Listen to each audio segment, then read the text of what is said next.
You know that moment when your baby finally falls asleep on you, but you desperately need to pee? Your arm is completely numb and the dishes are calling your name? Meanwhile, everyone keeps telling you to sleep when baby sleeps, like it's some magical solution. Well, here's the truth. Researchers found that over 40% of parents accidentally fall asleep in unsafe positions trying to follow this advice. And most new parents only manage 5.7 hours of fragmented sleep anyway. So today, I'm walking you through the 4 essential strategies that actually help exhausted parents get rest. Without the guilt, without the impossible expectations, and definitely without pretending you can magically fall asleep on command. These 12 proven techniques are the contact nap safety system that lets you rest while baby sleeps on you, the shift sleeping method that guarantees both parents get uninterrupted sleep, the 10-minute power nap that research shows beats a 2-hour sleep, and the micro rest technique that recharges you even when you can't actually sleep. The first thing you should do is master safe contact napping. I remember with my first baby, I was terrified to let him sleep on me because everyone warned about the dangers. But then, I discovered research from the American Academy of Pediatrics showing that contact naps are completely safe when the parent stays awake. The trick is setting up what I call your contact nap command center. Position yourself on the couch with your phone, water, snacks, and the remote within reach. Prop pillows under your arms for support. Set a gentle alarm every 20 minutes to keep yourself alert. And here's the game changer. Have someone check on you periodically. One study found that having another adult monitor you reduces the risk of accidentally dozing off by over 60%. The point is, you can absolutely let your baby contact nap safely while you rest your body and mind, even if you're not actually sleeping. Next, you need to implement shift sleeping. This one literally saved my marriage. After 3 weeks of both of us jumping up for every cry, we were zombies. Then we discovered research showing that parents who take shifts get 40% more deep sleep than those who both wake up all night. Here's exactly how to do it. Split the night into 2 shifts. One parent takes 8 p.m. to 2 a.m., the other takes 2 a.m. to 8 a.m. The off-duty parent sleeps in a separate room with earplugs or white noise. During your shift, you handle everything: feeding, changing, soothing. No waking the other parent unless it's an emergency. For breastfeeding families, pump before you're off shift so your partner can bottle feed.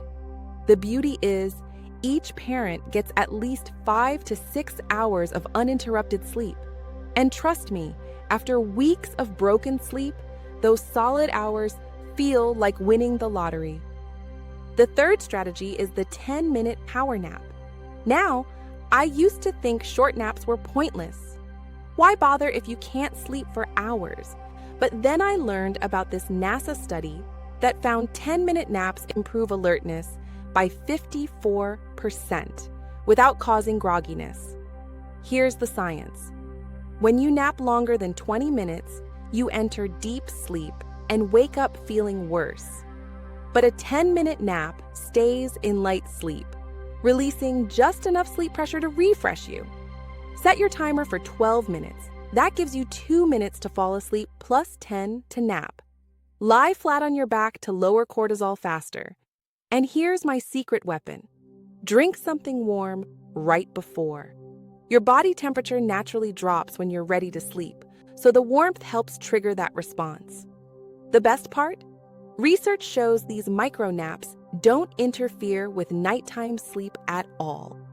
Your fourth step is learning micro rest techniques. Sometimes you literally cannot sleep. Maybe you're too wired, or baby might wake any second. That's where micro rest comes in. Studies show that just lying still with your eyes closed gives you 80% of the benefits of actual sleep. Close your eyes and do box breathing. Breathe in for 4, hold for 4, Out for 4, hold for 4. Focus on relaxing each body part from your toes up. Even 5 minutes of this conscious rest reduces stress hormones and refreshes your brain. I do this while nursing at 3 a.m. when I know I won't fall back asleep. It's not sleep, but your body still gets restoration. Now that you understand these first foundational strategies, let's talk about the carrier nap revolution. This completely changed how I managed daytime exhaustion. Research shows that baby wearing for naps lets parents move freely while baby gets quality sleep. But here's what nobody tells you: you need the right setup. Use a stretchy wrap for newborns or a structured carrier for older babies. Master the transfer pause. When baby falls asleep, wait 20 minutes before attempting any transfer. Keep moving gently. The motion maintains their sleep. And this is crucial. Follow the TICKS rules for safe baby wearing. Your hands are free to eat, drink, even do light chores, while baby naps securely against you. One study found that babies who nap in carriers actually sleep 23% longer than those in cribs during the day. The sixth strategy is the bedtime bottle split. This works whether you're breastfeeding, formula feeding, or combo feeding. Here's how it transforms your nights. The parent who handles bedtime, usually 7 to 8 p.m., then goes to sleep immediately after. The other parent stays up for the late evening feed, 10 to 11 p.m., then goes to bed. The early sleeping parent takes the early morning shift, 4 to 6 a.m. This way, both parents get a solid 5 to 7 hour stretch. For nursing mothers, pump right before bed so your partner has milk for that late feed. The research is clear. Parents who split feeds this way report 50% less exhaustion than those who alternate all night long. This next part is where everything clicks. The seventh technique is the nap prep ritual. Just like babies need sleep cues, exhausted parents need help switching into rest mode quickly. Create a 2-minute ritual. Dim lights or use an eye mask. Play white noise or calm music. Do 5 deep breaths to activate your parasympathetic nervous system. Keep the same ritual every time. Your brain learns to associate these cues with rest, making you fall asleep 40% faster according to sleep researchers. I keep a nap kit in my nightstand. Eye mask, earplugs, lavender spray. When baby goes down, I do my ritual and I'm out within minutes. The 8th strategy involves strategic caffeine use. I know, we're all surviving on coffee. But research shows there's a perfect formula for exhausted parents. Have your main caffeine 30 minutes after waking to work with your natural cortisol rhythm. Limit to 200 milligrams daily if breastfeeding. That's about 2 cups. And here's the game changer, the nappuccino. Drink coffee right before a 20-minute nap. The caffeine kicks in just as you wake, making you feel super refreshed. But absolutely no caffeine after 2 p.m. It has a 6-hour half-life and will sabotage your precious night sleep. The 9th technique is the family sleep schedule. This sounds impossible with a newborn, but hear me out. Research shows that having any routine, even a flexible one, improves parent sleep by 35%.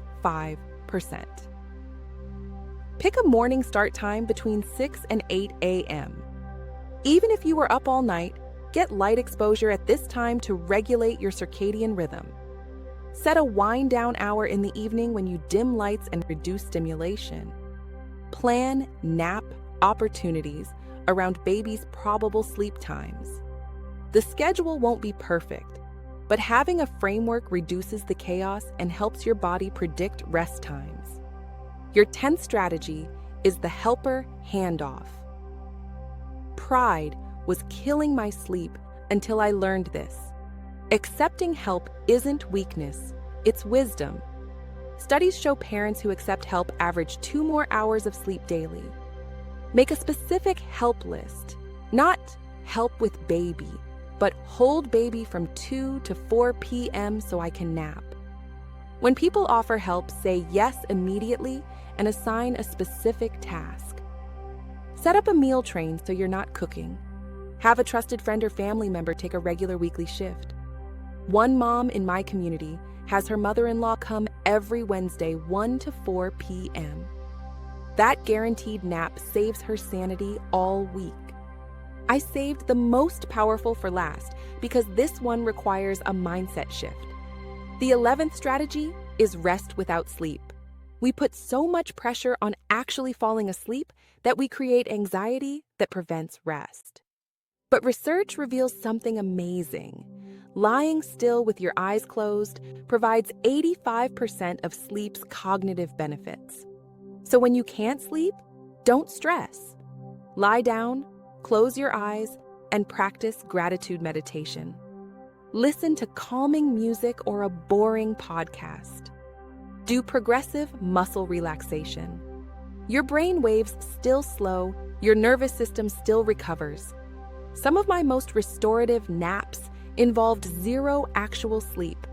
Just 20 minutes of conscious rest while baby slept on me. The 12th and final strategy is the evening power hour. This is when you reclaim 1 hour each evening for guaranteed rest. From 7 to 8 p.m. or 8 to 9 p.m., one parent is completely off duty. Phone off, door closed, total disconnection. Use this hour for sleep, bath, reading, whatever restores you.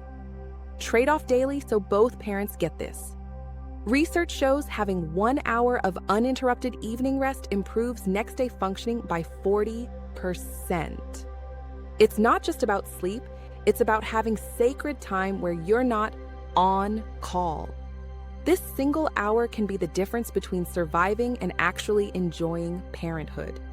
Here's what I need you to understand. You're not failing if sleep when baby sleeps doesn't work for you. One exhausted mama told me she felt like a failure every time she couldn't fall asleep during her son's naps. Then she started using these techniques and texted me saying, "I finally feel human again." She wasn't sleeping more hours, but the rest she got was actually restorative. Another couple was on the brink of hiring a night nanny they couldn't afford until they tried shift sleeping. The husband said, "It's like we discovered this secret that nobody tells you about." The thing is, your baby needs you functioning, not perfect. These strategies aren't about getting 8 hours of uninterrupted sleep. That's not realistic with a newborn. They're about maximizing the rest you can get and making peace with the rest you can't. Pick 2 strategies that resonate with you and try them this week. Just 2. Because small steps toward better rest are still steps forward. And remember, this exhausting phase is temporary. Your baby will eventually sleep longer stretches. You will feel like yourself again. But until then, you deserve rest that actually works for your real life, not some fantasy version where you can magically sleep on command. If you're ready to dive deeper into making these early months more manageable, check out my guide, The Realistic Parents Sleep Survival Kit. It breaks down exactly how to implement each strategy based on your family's unique situation. Because every parent deserves rest, and these strategies actually deliver it.